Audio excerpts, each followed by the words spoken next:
Bonjour à tous et à toutes, bienvenue sur Zorican Spoke. Les amis, cette Coupe du Monde est fantastique, elle est magnifique. Comme je ne cesse de le dire depuis le début, nous assistons à de très très belles rencontres, notamment celle ayant opposé aujourd'hui, la France au Maroc. Je tiens d'abord à préciser que cette rencontre n'a pas été facile pour nous tous, qui avons supporté le Maroc, même si nous reconnaissons que la France est très forte en fait. C'était vraiment difficile. Mais bravo à l'équipe de France, bravo Maroc, bravo aux deux équipes parce que les deux équipes se sont battues jusqu'au bout. Les deux équipes nous ont produit du beau spectacle et moi je suis là pour faire un débriefing de cette rencontre. Tout d'abord les gars, je tiens à vous rappeler que cette rencontre était très très importante tant l'histoire, tant l'historique. De voir pour la première fois une équipe africaine arriver en demi-finale de Coupe du Monde en la personne du Maroc qui n'a pas démérité, qui a fait de très très beaux matchs, qui a battu les grandes équipes dans ce tournoi. Mais aujourd'hui, c'était un peu juste pour que le Maroc fasse un résultat positif contre l'équipe de France. Tout d'abord, les premiers signaux qui ne trompent pas. Quand on voit l'ouverture du score de Théo Hernandez, en temps normal, le Maroc, s'ils sont en forme, ils n'encaissent pas ce genre de but au début de match en fait. Dès la 4e minute de jeu, quand j'ai vu le but d'Hernandez, j'ai su que le match était plié. Parce que l'équipe de Deschamps aussi sait défendre.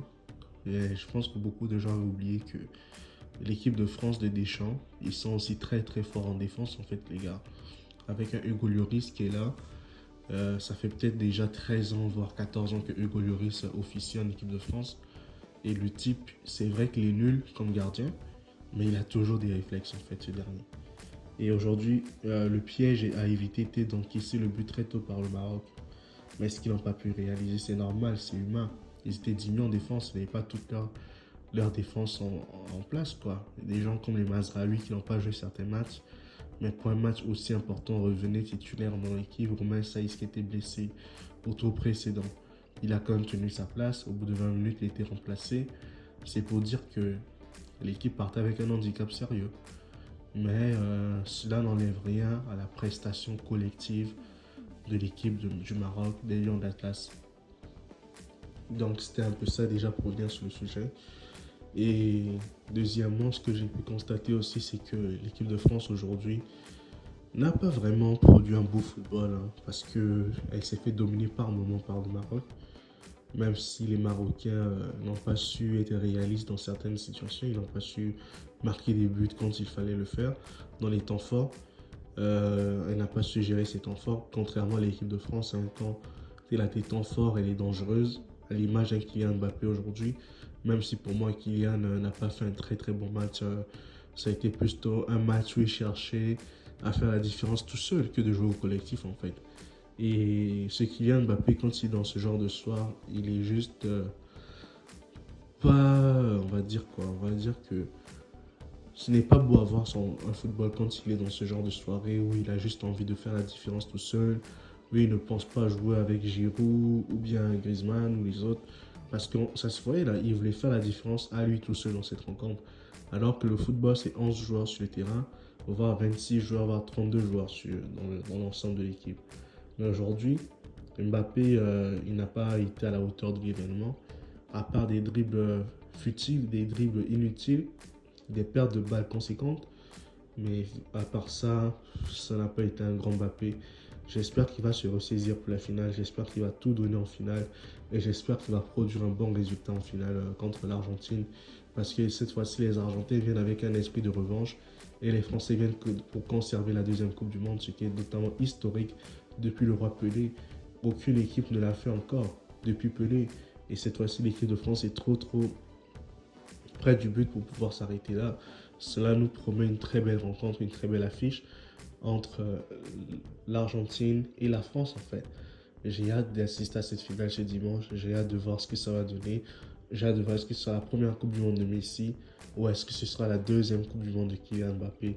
Mais tout compte fait, les deux joueurs, en tout cas le perdant de cette rencontre, quand ils vont se retrouver au camp des loges au Paris Saint-Germain, ben écoutez, je vous promets que l'ambiance sera peut-être électrique, ne sera peut-être pas belle, mais moi, ça va donner, excusez-moi, une très bonne ambiance de la situation. Donc, c'est un peu ça, les amis, que je pourrais dire par rapport à cette rencontre. Félicitations à Walid Regragui parce que cet entraîneur, il a fait des miracles.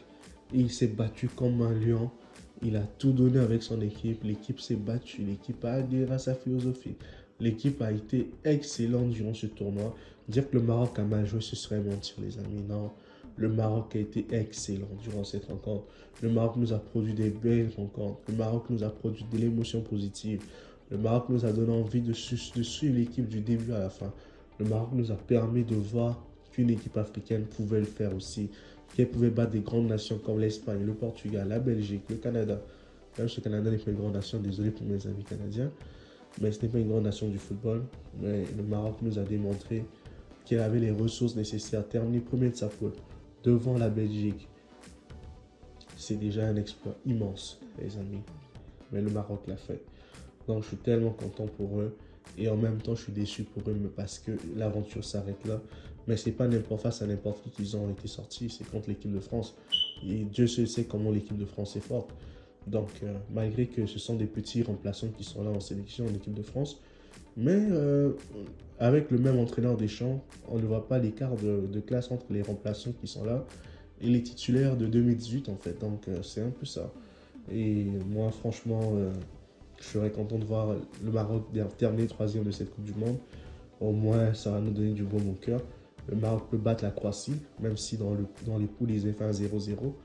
Mais je pense que là, ils peuvent maintenant écraser la Croatie et battre la Croatie. Parce que la Croatie, pour moi, ne mérite pas de terminer troisième de ce tournoi. Donc, c'est un peu ça. Les amis, je vais m'arrêter là. Si vous avez aimé cette vidéo, abonnez-vous massivement, likez, commentez, partagez, afin qu'un grand nombre de personnes soient au courant de notre chaîne. On se donne rendez-vous dimanche pour la confrontation qui opposera Kylian Mbappé à Lionel Messi. Le match à ne pas manquer dans la vie. The place to be, Messi against Mbappé. Who is going to win? See you guys. Thank you. Ciao.